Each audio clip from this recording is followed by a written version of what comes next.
नमस्कार, आप देख रहे हैं एटीएन लाइव और मैं हूं चंदन। अब चुनाव की मतगणना भी समाप्त हो गई।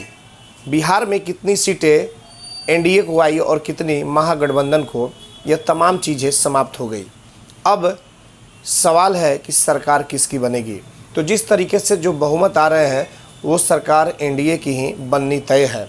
लेकिन सुबह में कुछ आया कि बीजेपी वाले लोगों ने बोला कि बीजेपी के मुख्यमंत्री होना चाहिए, लेकिन बीजेपी ने साफ तरीके से और स्पष्ट शब्दों में कह दिया, रविशंकर प्रसाद ने भी कह दिया कि मुख्यमंत्री नीतीश कुमार ही होंगे। और इसी पैटर्न पे चुनाव भी बिहार में लड़े गए थे। अब हम बात करते हैं सीवान ज़िले की। सीवान ज़िले की हम बात कर लें तो ओम प्रकाश यादव जो कि बीजेपी से उम्मीदवार थे यहाँ पे, वो चुनाव हार गए। और वो चुनाव हारे अपने संबंधी यानी कि जो समधी कहे जाते हैं अवध बिहारी चौधरी, जो कि ज़िले के कद्दावर नेता के रूप में माने जाते हैं, उनसे वो चुनाव हार गए। सिचुएशन यह हुआ कि सुबह में काउंटिंग के दिन अवध बिहारी चौधरी आगे जा रहे थे, लेकिन अचानक जिस तरीके से दोपहर के बाद से जो परिणाम आने लगे वो ओम प्रकाश यादव के पक्ष में आने लगे और लगातार हमारी भी टीम की पैनी नज़र बनी हुई थी। लेकिन उसके बाद से तकरीबन 4500 मतों से ओम प्रकाश यादव जब आगे बढ़ने लगे तो वहाँ पर एक जश्न का माहौल हो गया। उनके आवास पर लोगों के खाने खिलाने का सिलसिला भी शुरू हो गया, भंडारा चलने लगा, तमाम कवरेज भी हम आप तक पहुंचाने का काम करने लगे। लेकिन क्या कारण रहा कि ओम प्रकाश यादव शाम को फिर से पीछे की तरफ चले गए और अचानक से पूरे शहर में अवध बिहारी चौधरी जिंदाबाद, मोहम्मद शहाबुद्दीन जिंदाबाद के नारे लगने लगे। और जैसे ही सूचना मिली अवध बिहारी चौधरी को कि आप चुनाव जीत चुके हैं, तो अपने काफिले के साथ वो डीएवी की तरफ कूच कर गए। सवाल यह है कि आखिरकार ओम प्रकाश यादव जिस तरीके से वो कल बाहर निकले चुनाव हारने के बाद, उनका साफ तौर पर कहना था कि ग्रामीण इलाकों से हम चुनाव जीतते, शुरू से हारते आ रहे थे, वहाँ हम चुनाव जीत गए हैं, लेकिन टाउन इलाके से यानी कि शहरी इलाके से जो हम चुनाव लगातार जीतते आ रहे हैं, बीजेपी जीतते आ रही है, वहाँ से कैसे हम चुनाव हार सकते हैं। तो अब हम इसका आंकड़ा सीवान वासियों को थोड़ा देना चाहते हैं। सवाल यह है कि भले ही व्यासदेव प्रसाद ओम प्रकाश यादव के साथ बैठ गए, आपको याद होगा कि चुनाव में भूपेंद्र यादव का कार्यक्रम था धनौती में और रवि किशन वहां पर पहुंचे हुए थे और रवि किशन की सभा चल रही थी। भूपेंद्र यादव इसी दौरान व्यासदेव प्रसाद जो कि विधायक व तत्कालीन जो विधायक यहाँ के सिवान के हुआ करते थे, उनके घर पे पहुंच गए, जिनका टिकट कटा था, बीजेपी ने उनका टिकट काट दिया था और निर्दलीय के तौर पे वो चुनावी मैदान में आए थे।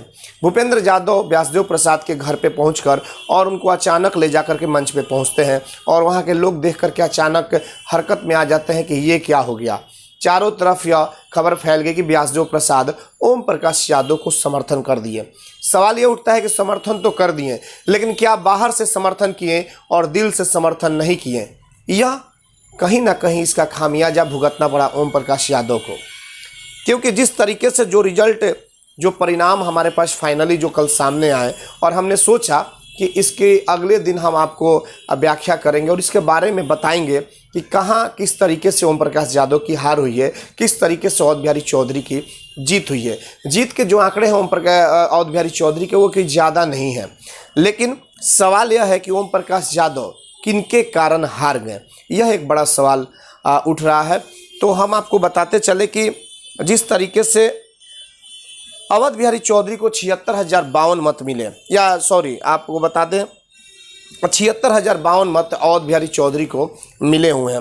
उसके बाद से ओम प्रकाश यादव को 74,491 जो मत मिले, तो तकरीबन मानकर यह चला जाए कि 76,052 में माइनस अगर कर लें 74,491, तो तकरीबन 1561 वोट से अवध बिहारी चौधरी की लीडिंग हुई है। लेकिन सवाल यह है कि 1561 वोट से क्यों ओम प्रकाश यादव चुनाव हार गए? क्या ओम प्रकाश यादव के जगह पर जिस तरीके से व्यासदेव प्रसाद कितने वोट ले लिए, रामेश्वर सिंह कितने वोट ले लिए और देवेंद्र गुप्ता कितने वोट ले लिए, और हार का कारण क्या रहा, ये भी तमाम चीज़ों पे हम आपको बताएंगे। तो हार का कारण मुख्य रूप से हम जिस तरीके से अपना एनालिसिस किए हुए हैं कि हार का कारण व्यासदेव प्रसाद और देवेंद्र गुप्ता रहे, क्योंकि व्यासदेव प्रसाद भले ही ओम प्रकाश यादव के पक्ष में बैठ गए, लेकिन जो उनको वोट यहाँ पे आए हुए हैं निर्दलीय के तौर पे जो दिखाई दे रहा है वो उनका वोट है 1851 और ओम प्रकाश यादव हारते हैं 1561 मत से। तो ये व्यासदेव प्रसाद कहीं ना कहीं जिस तरीके से मंच पे तो भले ही चले ही गए, लेकिन ओम प्रकाश यादव का जिस तरीके से उन्होंने साथ दिया, उसके पहले व्यासदेव प्रसाद और उनके पुत्र अलग अलग कैंपेनिंग कर रहे थे। लेकिन जिस दिन ओम प्रकाश यादव के पक्ष में व्यासदेव प्रसाद बैठ गए, उस दिन से वो अपना कैंपेनिंग शुरू कर दिए। तो कहीं ना कहीं भले ही दो लोग आपस में मिल गए, लेकिन दिलों का मिलन यहाँ पर नहीं हुआ और जिसको लेकर के ओम प्रकाश यादव को हार का सामना करना पड़ा। अगर व्यासदेव प्रसाद वाकई में नॉमिनेशन नहीं किए होते शुरुआती के दौर में, जिस तरीके से ओम प्रकाश यादव को टिकट मिला, तो ये 1851 जो वोट था वो ओम प्रकाश यादव के खाते में जाता और कहीं ना कहीं ओम प्रकाश यादव सिवान के विधायक होते। देवेंद्र गुप्ता भी वोट लिए हुए हैं, 1428 मत मिले हैं देवेंद्र गुप्ता को। लेकिन यहाँ तो एक ही जगह से देखा जा रहा है कि अगर यह वोट ओम प्रकाश यादव को जुड़ गया रहता तो इनकी जीत हो गई रहती। राजन कुमार की अगर बात कर ले तो राजन कुमार भी अच्छे खासे वोट लिए हैं, 2345 मत वो लिए हुए हैं और विनोद श्रीवास्तव भी 2578 वोट लिए हुए हैं। और जिस तरीके से जो देखा जा रहा था कि रिजवान अहमद को लेकर चर्चाएं थी कि तकरीबन 10,000 वोट वो काट लेंगे अंसारी समाज में, लेकिन हम लोग लगातार बता रहे थे कि माइनॉरिटी समाज का नेता आज भी मोहम्मद शहाबुद्दीन और उनकी पत्नी हिना साहब ही हैं और ये चीज़ कल के परिणाम के बाद सब कुछ क्लियर हो गया। रिजवान अहमद को जो वोट मिलना चाहिए वो तकरीबन उन्हें वोट मिला हुआ है 2326 मत मिले हुए हैं। लोग क्यास लगा रहे थे 8,000 10,000 के, लेकिन हमने जो क्यास अपना लगाया था वो 4,000 तक का आंकड़ा था। तो कुल मिला जुला करके अगर रिजवान ज़्यादा काट लिए रहते तो अवध बिहारी चौधरी को हार का सामना करना पड़ता और ओम प्रकाश यादव को जो हार का सामना करना पड़ा है उसके कारण व्यासदेव प्रसाद हैं। अगर व्यासदेव प्रसाद चुनाव नहीं लड़े रहते, नॉमिनेशन नहीं किए रहते, तो ये 1852 वोट उनका था वो आज यहाँ मैनेज हो जाता, तो 1561 वोट से ओम प्रकाश यादव चुनाव नहीं हारे रहते। हालांकि शहरी इलाके से ओम प्रकाश यादव चुनाव हारे हैं और शहर में इस बार व्यवसायियों ने भी अवध बिहारी चौधरी को वोट दिया है, जिसको लेकर के शहर से अवध बिहारी चौधरी आगे थे। कारण बहुत तरह की बातें हैं।